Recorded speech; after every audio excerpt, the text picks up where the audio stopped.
I always believed that achieving success would make me more endearing, more lovable to those around me. However, I soon learned that for certain individuals, my accomplishments served merely as a pretext, a justification for them to extract even more from me, to take advantage of my good fortune. Amelia, I've discovered an apartment that's conveniently located along your commute. In retrospect, I should have harbored suspicions from that very moment, but like any child, desperately yearning for validation, I acquiesced far too readily. I was completely unaware that this seemingly innocuous apartment would become a snare, a deceptive blend of affection and betrayal. 4 hours each day navigating the congested thoroughfares of I-90. My daily routine involved waking at 5:00 a.m. sharp, quickly consuming a cup of coffee, and then rushing to the parking garage in Stamford to catch the train into New York City. My work days extended late into the evening. I'd return home with an aching back and weary legs, repeating this grueling cycle like a well-oiled machine. After a fortnight, I recognized the unsustainable nature of this lifestyle. That Saturday evening, as was my custom, I drove to my parents' residence in Greenwich for our customary family dinner, a tradition I had never forsaken, despite often feeling like an outsider within my own family home. My mother was in the kitchen, expertly preparing her signature honey-glazed ribs, while my father occupied his favorite armchair, engrossed in the latest edition of the Wall Street Journal. Everything appeared precisely as it had 2 decades prior, except for me, and nobody seemed to notice this significant transformation. "How's the new position, dear?" my mother inquired as she presented the fragrant platter of ribs. "It's excellent. I genuinely enjoy the work, but the commute, it's absolutely brutal," I replied, pouring myself a glass of water. My parents exchanged a fleeting glance, that rapid exchange of eye contact I had come to loathe. I used to perceive it as a symbol of marital harmony. Now, I consider it a conspiratorial signal. This time it signaled that something was afoot. My mother wiped her hands on a floral tea towel, settled into the chair opposite me, and sighed, her voice heavy with unspoken implications. "Do you recall your grandmother Eleanor's apartment, the one on Elm Street? It's a mere 10-minute walk from your office." I looked up, my heart quickening its pace. Naturally, I remembered. It was where I used to play with my dolls on the hardwood floors, where Grandma baked her famous oatmeal cookies, and taught me the game of checkers. The apartment was modest yet inviting, situated on the 2nd floor of a charming building, complete with a balcony overlooking a street adorned with vibrant crimson maple trees in the autumn months. "Are you serious?" I asked, barely able to believe my ears. "Absolutely," my mother smiled, her voice dripping with saccharine sweetness, the same tone she employed to coax me into completing chores during my childhood. "The previous tenant vacated just last week. If you're interested, I'll rent it to you. Significantly below market value, a family discount." I hesitated only briefly, before enthusiastically agreeing, neglecting to negotiate a single detail, because at that moment, I genuinely believed she was acting out of sincere concern for my well-being. My father lowered his newspaper, his voice laced with a note of pride. "Well, that settles that then. Excellent timing. Oh, did you hear the news about your brother? Daniel had just secured new contracts with several transportation firms out west." And just like that, the conversation shifted back to Daniel, the perpetual pride and joy of the Davies family. My brother possessed an uncanny ability to deceive while still garnering praise. Whenever I achieved something noteworthy, they would swiftly redirect the conversation,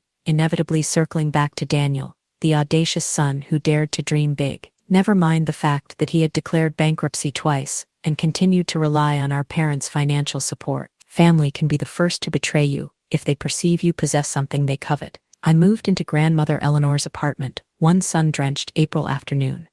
Delicate cherry blossom petals gently drifting across the porch. As I stood before the weathered white door, a tightness constricted my chest. It wasn't nostalgia, it was the heavy, musty scent emanating from within as I pushed the door open. The place was far worse than I remembered. The ceiling bore unsightly yellow stains resembling a map of decay. The wallpaper, a relic of a bygone era, peeled away like flaking skin.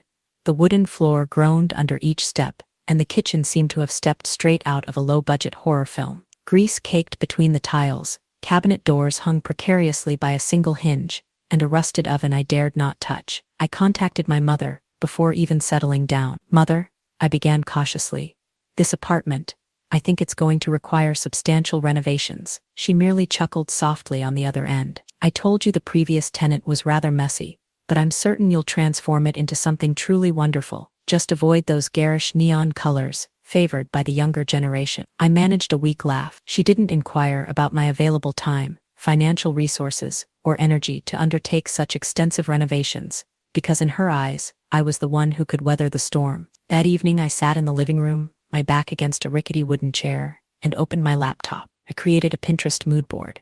The color palette: warm grays, soft beiges, with accents of navy blue, colors that reflected my own understated yet sophisticated style. I didn't hire any help. No one offered. Frankly, I didn't desire assistance from anyone who would merely appear to claim credit later. This would be my project, my sanctuary, a space where no one could enter without my explicit permission. Day after day, I lived a dual existence. By day, a project manager in a sleek, modern New York City office. By night, a painter, plumber, and amateur tiling expert. First came the arduous task of wallpaper removal. What I initially estimated would take a few hours stretched into an entire week. The old adhesive proved remarkably stubborn, forcing me to scrape it away inch by agonizing inch, like peeling back layers of decaying history. Then came the grueling process of grouting. I relied on YouTube tutorials, and likely cursed enough to make the entire building aware of my struggles. It took 2 months to complete the rough work, and when I applied the final coat of smoky blue paint in the bedroom, subtly softened by the warm glow of golden lamplight, I nearly wept. Because it was finally mine. I ordered a pebble gray crate and barrel sofa I had coveted for over a year, a walnut dining table, and cream linen chairs. I installed recessed bookshelves in the living room, measuring, drilling, and mounting them all by myself. Every screw I drove into the wall felt like staking my claim in this world. Weekends were dedicated to treasure hunting at antique shops and consignment stores. Every lamp, mirror, and plant meticulously matched my original color scheme. Nothing flashy. Nothing ostentatious, simply thoughtful, deliberate beauty. 6 months passed like a gentle, persistent rain, quiet but profoundly transformative. On the eve of completion, I sat on the couch, a glass of chilled white wine in hand, the soft yellow light illuminating the hand-woven rug. The howling drafts were gone, the creaky floorboards silent, just me and the serene silence I had painstakingly created. The following morning, I invited my mother to visit. She entered, her eyes meticulously scanning every corner of the apartment. I watched as her fingers grazed the new brass doorknob, her head tilting slightly as she observed the abstract painting in the kitchen. "Amelia," she began slowly, and I braced myself for criticism. But, she paused, looking up at me, her usual sharpness absent. "It's beautiful. I never imagined you could accomplish this." A strange sensation washed over me, not emotion, but a chilling premonition of caution. I couldn't recall the last time my mother had paid me a genuine compliment. It was difficult to believe this one was sincere. I smiled, concealing my skepticism behind a carefully constructed facade. I hadn't believed I could accomplish it either, but clearly I had. My mother embraced me, a genuine hug, not limp or reluctant, and I stood there, frozen, unsure whether to feel warmth or fear, because deep down, I sensed that something else was afoot. I had spent the entire week preparing for this day, the day my mother would witness the culmination of 6 months of sweat, sore hands, and sleepless nights. Not because I craved her praise, but because a part of me still yearned for the validation I had never received from her in my 34 years of life. I lit several citrus-scented candles, played soft jazz from a small speaker near the bookshelf, and adjusted the curtains to allow sunlight to stream into the room exactly as I preferred. The apartment looked exceptionally beautiful that day, not glamorous, but sufficient to cause someone to pause, breathe deeply, and resist the urge to leave. My mother, attired in a crisp white blouse and gray jeans, stood there with a smile as gentle as the early autumn mist. "Hello, sweetheart," she said, her voice softer than usual. I invited her inside. She stepped slowly, her eyes scanning every corner as if she were either evaluating or gathering intelligence. Whenever my mother examined something I had created, I always felt as though I were being inspected, not appreciated. But this time felt different. She touched the surface of the new granite countertop, nodded upon entering the living room, ran her hand along the armrest of the sofa, and paused before the painting I had hung on the central wall. "Remarkable, isn't it? The way the light falls on it during the day. You did all of this by yourself?" she asked, turning towards me. I nodded. "Yes, I only hired someone for the initial plumbing and electrical work. The rest, I handled it all myself." She entered the bedroom, sat on the edge of the bed, and ran a finger along the pillow seam. Then she stood, facing me. For the first time in a long time, my mother was silent, not an awkward silence, but the type where words fail to adequately express the depth of emotion. "Amelia," she said softly, "I'm proud of you."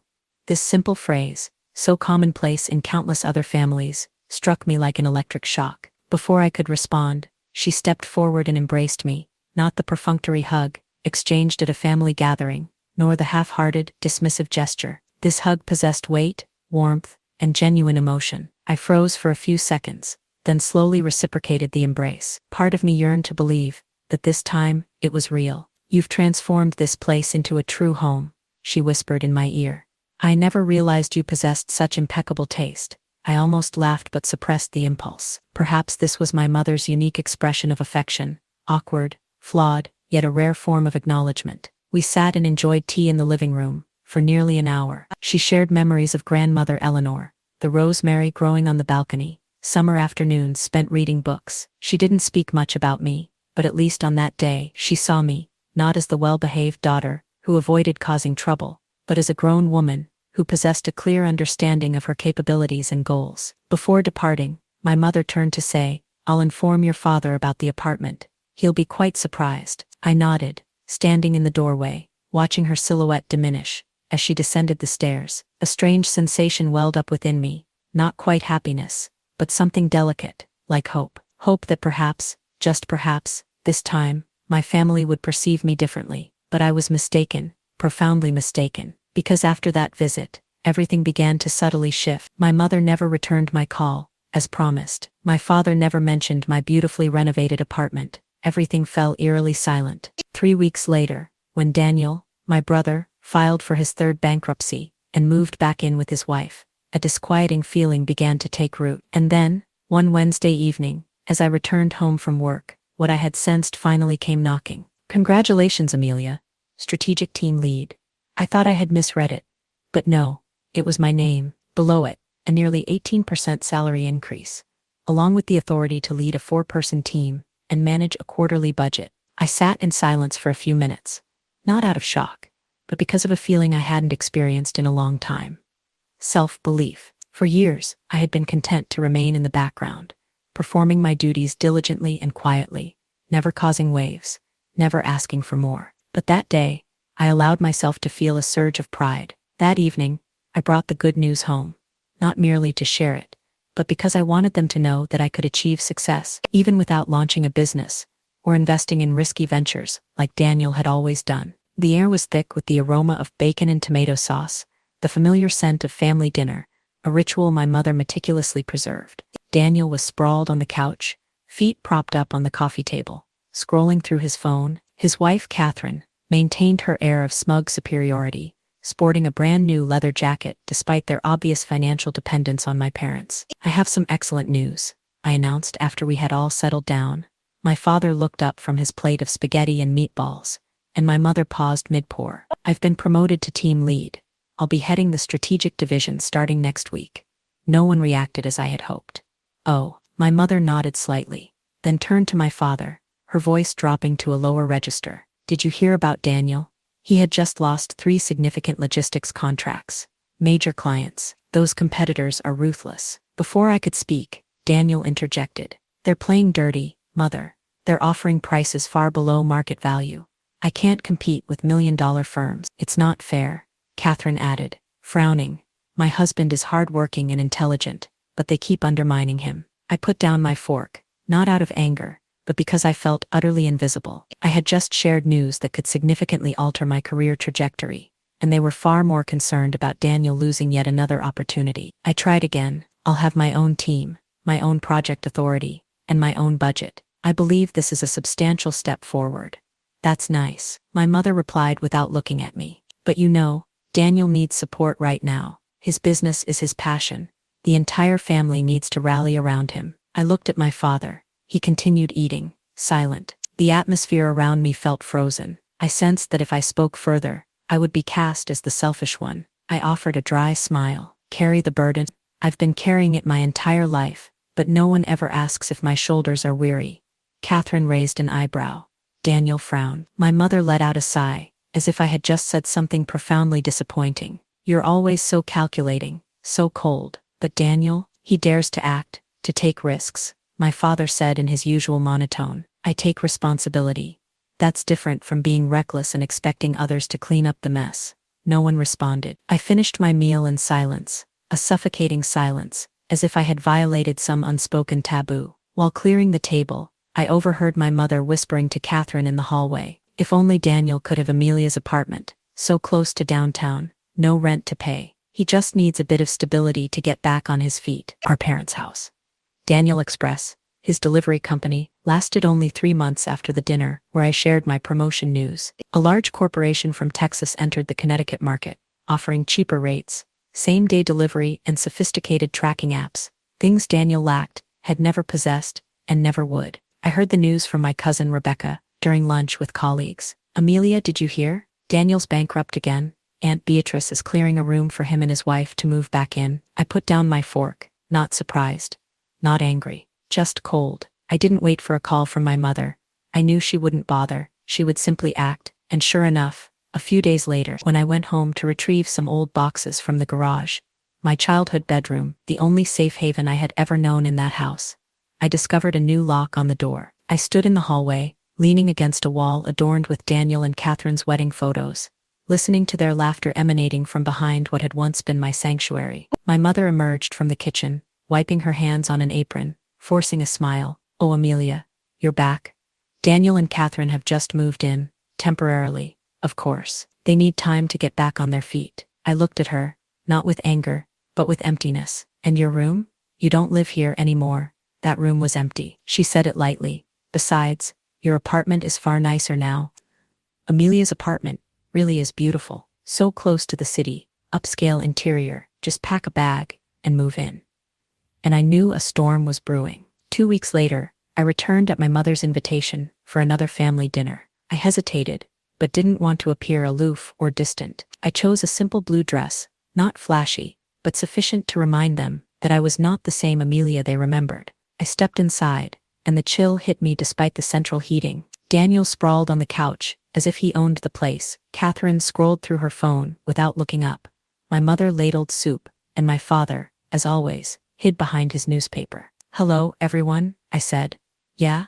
Daniel mumbled, his eyes glued to the screen. During dinner, my mother began discussing Daniel's plans for a new startup, this time, an organic pet food delivery service. I almost choked. "Really? After losing everything with the transportation company?" I asked bluntly. "Amelia," my mother scolded, "don't mock him. Daniel has an entrepreneurial spirit. Not everyone is like you, sitting in an air-conditioned office, collecting a steady paycheck." Catherine chimed in, her voice dripping with sarcasm. "If you're so talented, why not start your own business? Or are you planning to remain an employee forever and call that freedom?" I set down my spoon and took a deep breath. At least I'm not squandering other people's money chasing delusions. The air turned icy. Daniel slammed his hand on the table, his eyes blazing. "What do you know about risk? Sitting safely while looking down on people who dare to take chances." I offered a cold smile. "You mean taking chances with Mom and Dad's money?" For the first time that evening, my father spoke, his voice sharp. "Enough. This is our home, not a place to tear each other down. Amelia, if you can't say anything nice, then don't say anything at all. This time I won't remain silent." She didn't respond, but in her eyes I saw not guilt, but calculation. Driving home, I glanced at the rearview mirror. The city lights twinkled behind me. My apartment awaited, quiet, clean, untouched. But deep down, I knew I had crossed an invisible line. Because, if my mother was already discussing it, she wouldn't stop. And I wouldn't let anyone take away the one thing I had fought to reclaim with my own 2 hands. Reheat leftover lasagna, watch the latest episode of Cedar Creek, and collapse into my favorite armchair. But when the elevator doors opened on the 6th floor, I froze. My apartment door was ajar. I approached cautiously, one step at a time. Laughter echoed from within. Daniel's voice, then my mother's, and faintly, Catherine's. My heart pounded. I pushed the door open, and what I witnessed sent a surge of adrenaline through my veins. Daniel stood in the middle of the living room, arms crossed as if he were appraising a model home. Catherine sat with her legs crossed on the sofa, running her hand across the cushion, like a seasoned real estate agent. My mother stood near the balcony, nodding in approval as she examined the lavender plant I had nurtured myself. "What are you doing here?" I demanded, each word tight and sharp. My mother turned, showing no hint of surprise. "Oh, Amelia, you're home?" "I was merely showing Daniel and Catherine the apartment. What's the big deal? I'm still the property owner." I froze. "This is my home. I live here. I know, but you never signed a formal lease. And even if you had, I still have the right to show it to family. Her voice was soft, yet chillingly cold. I looked at Daniel, then Catherine. They said nothing, but their eyes spoke volumes. They knew. They had planned this. That's enough, I said, striving to maintain my composure. All of you need to leave. Now. My mother smirked. How about this, Amelia? If you wish to continue residing here, I believe it's time to adjust the rent. With all the improvements you've made, the apartment's value has increased significantly. I've checked the market. The current rate is triple what you're paying. I stood motionless, stunned. Triple? Yes, and I believe that's entirely fair. Daniel and Catherine need a place to live. You can either pay the new rate or move out. I recoiled, barely able to believe my ears. You're joking, right? Think what you want, but I'll be sending a formal notice. You have 1 week to decide. She turned, gesturing for Daniel to follow. Let's go. We have things to attend to. Daniel looked at me, saying nothing. Catherine offered a mocking smirk, picked up her purse, and brushed past me, as if I were invisible. The door slammed shut behind them. I stood alone in the apartment I had painstakingly built with my after-work hours, hammer swings, and every saved dollar. The walls I had painted myself, the furniture I had chosen, piece by piece, now trophies others were prepared to claim with a single sentence. I sank to the floor, leaning my head against the wall. They never saw me as family, only as a tool. That night I opened my laptop and logged into a rental application website. Not because I was being evicted, but because I would never beg to remain in a place I had built with my own hands. By midnight, I had reviewed over 20 listings, and when I saw a 1-bedroom apartment in the West Village, a mere 5-minute walk from my new office, I knew instantly that it would be my next home. Tullard AM. I met the new landlord. By 10,000 AM, I signed the lease. At 10:30 AM, I paid the deposit. My apartment, on paper, in ink. No one could question it. No one could take it away. I contacted a moving company. We specialize in same-day moves. Their advertisement echoed in my head like a lifeline. I need to move within 4 hours. The pickup location is my current apartment on Elm Street. I need everything except the refrigerator and stove. Do you have a list ready? The operator asked. All business. I looked down at the list I'd meticulously prepared the previous night. Gray crate and barrel sofa. Walnut dining table. 6 linen upholstered chairs. DIY bookshelves. Reading lamp. Revel espresso machine. Hand-woven wool rug. Olive green bed, linen set. 5-inch TV. Staub cookware and kitchenware set. Yes, everything is mine. I have the receipts. I confirmed the appointment. The truck would arrive by 2000 p.m., 100 a.m. to 1:30 p.m. I worked like a machine. Labeling every item ADs, I set aside the items I wasn't taking, removed the curtains, packed the lamps, rolled up each rug, and disassembled the wall shelves. No music, no phone, just me, and a silence that spoke louder than words. I wasn't leaving anything behind for takers. At 2:05 p.m., the truck arrived. 3 movers in blue uniforms stepped in, glancing around the apartment filled with clearly labeled items. Take everything marked ADs. Leave the rest untouched, I instructed. 45 minutes later, the apartment was empty. White ceilings, cold floors, and the old sagging sofa I had once considered discarding sat alone in the middle of the living room, a perfect symbol of what remained after a family had decayed from within. I took the key, placed it in an envelope, and wrote my mother's name clearly on the front to Mrs. Beatrice Davies, the woman who once called this family property. I drove past my parents' house without stopping, slipped the envelope through the mail slot silently. No words, no note, just one clear thought. The game is over, and this time I'm not the pawn. I didn't cry. I didn't yell. I simply acted. The next morning before the sun had fully risen, I had already completed the rental application for the West Village apartment, the one I knew no one could enter without my explicit permission. At 9:00 a.m., I signed the final documents and looked up at Miss Gannett, the landlord, a formidable woman with eyes that seemed to pierce right through me. "Can I move in today?" I asked, my voice steady. She squinted slightly. "Don't tell me you just got kicked out." "Not exactly. Let's just say I evicted myself before anyone else could try." She laughed and nodded. "Good. I like people like you, direct, decisive." At precisely 10:00 a.m., I paid the deposit and received the new keys. A 1-bedroom unit, light-colored hardwood floors, abundant natural light, an open kitchen, and soft ash-gray walls. No traces of my family, and that was the best part. Next, I contacted the moving company. The following weeks unfolded in a blur, yet long enough for me to feel a profound shift within. No more exhaustion at the mere thought of family. No more flinching whenever the word sacrifice was uttered. I used my savings to book a trip to the Oregon coast for the autumn season, my first solo vacation in years. I enrolled in a weekend pastry class, and I resurrected my old blog, sharing my story. No names, no specific locations, just the journey of a woman choosing freedom over subservience. My first post was titled, "I used to be the chair no one ever sat on." It received hundreds of shares and comments from strangers who understood, and somehow, that comforted me more than any apology my mother could ever have offered. One Sunday afternoon, while enjoying a cup of chamomile tea on my new balcony, the golden hour sun cast a warm glow across my shoulders. A gentle breeze carried the scent of cinnamon from a neighbor's window, and sparrows chirped on a nearby rooftop. Everything felt profoundly peaceful. I hadn't realized how far I had come, not geographically, but emotionally. Just 2 months prior, I had still considered the apartment I had painstakingly rebuilt my home, only to be forced out like an unwanted tenant. Just 8 weeks ago, I was still enduring family dinners laced with bitterness, where my achievements were overshadowed by Daniel's endless praise. Just 60 days ago, I still believed that blood ties obligated me to endure. But no, I saw the truth now, clearer than ever. Family supports one another, they always said, but no one ever asked how many times I supported them. The countless months I quietly transferred funds to help pay off Daniel's debts. The countless family gatherings I spent toiling in the kitchen, from morning till night, simply to maintain appearances for my mother. The countless failures I endured, while my own accomplishments were consistently ignored. They called it adult sacrifice. I call it selfish exploitation. And the cost of prolonged silence was me, given up without thanks, without apology. Real love doesn't require begging, and support should never be a one-way street.